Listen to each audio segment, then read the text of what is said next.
ఇవాళ పదవీ విరమణ పొందినటువంటి ఉద్యోగులు ఉపాధ్యాయులు ఎవరుతున్నారో వాళ్ళు చెప్పులరిగే విధంగా ఇవాళ సెక్రటరీ చుట్టూ తిరిగే పరిస్థితి వచ్చింది.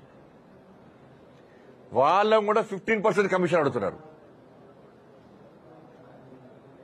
ఇవాళ కనీసం రిటైర్ అయిన తర్వాత పైసలతో పిల్లల పెళ్లి చేయొచ్చు, పిల్లలకు వ్యాపార పరంగా వాళ్ళని సెటిల్మెంట్ చేయొచ్చు వాళ్ళకు అని చెప్పి ఎదురు ఇచ్చే సమయంలో ఇలా పెళ్లిళ్లను కూడా వాయిదా వేసుకునే పరిస్థితి వచ్చింది కాంగ్రెస్ పార్టీ ప్రభుత్వం వల్ల.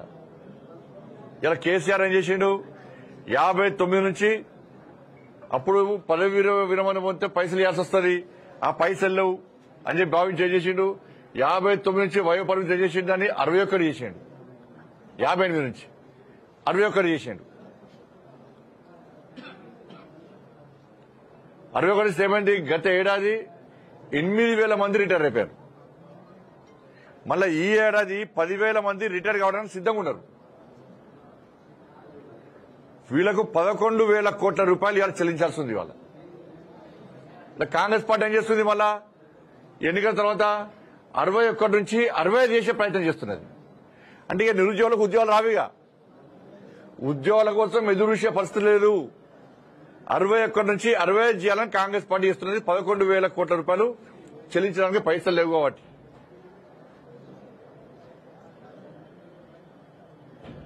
ఇప్పటికే నోటిఫికేషన్ రాక, ఉద్యోగాలు రాక 2 లక్షల ఉద్యోగాలు సంవత్సరం లోపల పూర్తి చేస్తామన్నారు. కేవలం 25,000 ఉద్యోగాలకు నోటిఫికేషన్ ఇచ్చి 56,000 ఉద్యోగాలు మేము నియమిస్తామని చెప్పి ఇవాళ కాంగ్రెస్ పార్టీ చెప్తున్నది. ఇది గత ప్రభుత్వం చేసిందే నోటిఫికేషన్ కూడా. మళ్ళా మెగా డిఎస్ అన్నాడు, అది అతిగతి లేదు.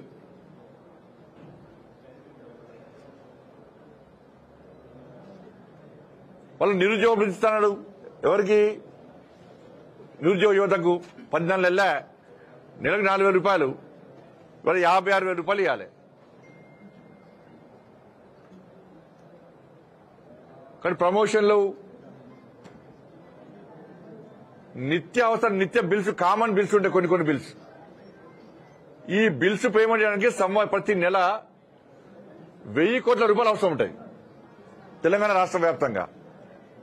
ఈ 1,000 కోట్లు ఇవ్వకుండా కేవలం పరిమితి విధించి సీలింగ్ పెట్టి కేవలం 300 కోట్లు మాత్రమే రిలీజ్ చేసే విధంగా ఇలా పరిమితి విధించింది వాళ్ళ. మరి మిగతా పైసలు ఎవరు? హెడ్ మాస్టర్ కట్టుకోవాలా, టీచర్లు కట్టుకోవాలా, స్టూడెంట్స్ కట్టుకోవాలా? దాంతోపాటు మెడికల్ బిల్స్ కానీ, జీపీఎఫ్ కానీ, సరెండర్ లీవ్స్ కానీ ఇవన్నీ కలిపితే 8,200 కోట్ల రూపాయలు ఇవ్వాలి. 8,200 కోట్ల రూపాయలు లేవు కాబట్టి కనీసం జీపీఎఫ్ పైసలు వాళ్ళు దాచుకున్న పైసలు కూడా వాడుకునే పరిస్థితి లేదు ఇవాళ.